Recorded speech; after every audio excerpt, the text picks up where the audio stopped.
Hey guys, welcome back for another video. A pretty important video here today, talking about a key thing that a lot of people try to do, which is shallowing the golf club early in transition. And what we're going to talk about regarding this early shallow is a big mistake that people often do when they try to shallow. So the mistake I see a lot of people do, whether it's in the swing or whether they're doing a rehearsal, is starting with a rehearsal, they get to the top, they shallow it, they stop, and then they try to rotate. But that's not what we want to exaggerate or rehearse, because we need to blend the shallow with the rotation of the body.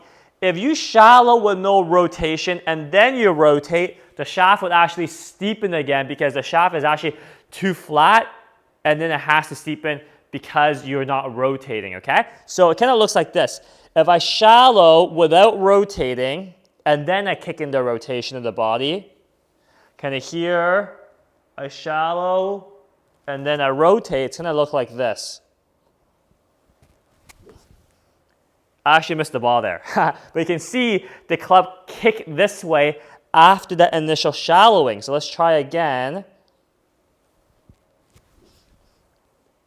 Very weird, okay? So when people try to do this, this is why it doesn't really work. As you can see, I can't even hit the ball because the shallowing with no rotation and then kicking in the rotation after that just interrupts the flow completely. The club is moving in like totally different directions, okay? To have good flow, to have good fluidity, the club should be moving in one direction in the downswing. It goes up and it kind of like travels back and down rather than back, forward, and down. So, which is why, going back to the rehearsal, I see people try to do this when they rehearse, which is go to top, they shallow, and then they try to hit, but you can see the shaft steepens. So don't do that, okay? For generally speaking, it's not usually the right rehearsal for most people.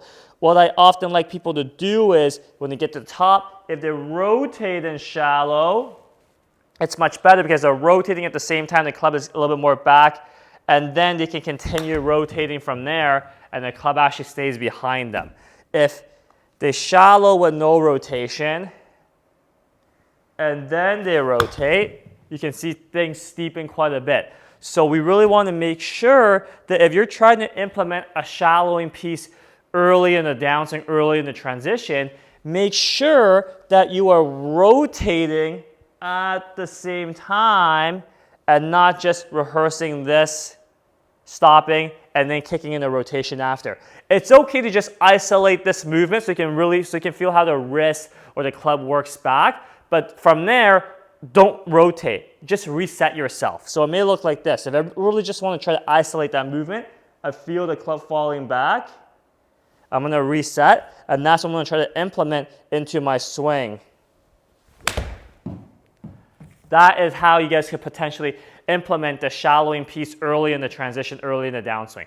So don't shallow, stop, and then rotate, because more often than not, that's going to cause you more harm than good. So any questions, let me know in the comments. Try it out if you're trying to implement the shallowing piece. Look out for this big mistake I see a lot of players do for the first time when they try to implement the shallowing for the first time. So don't fall into that trap. So any questions, leave in the comments below, and we'll catch you guys next time. Thanks for watching, everybody.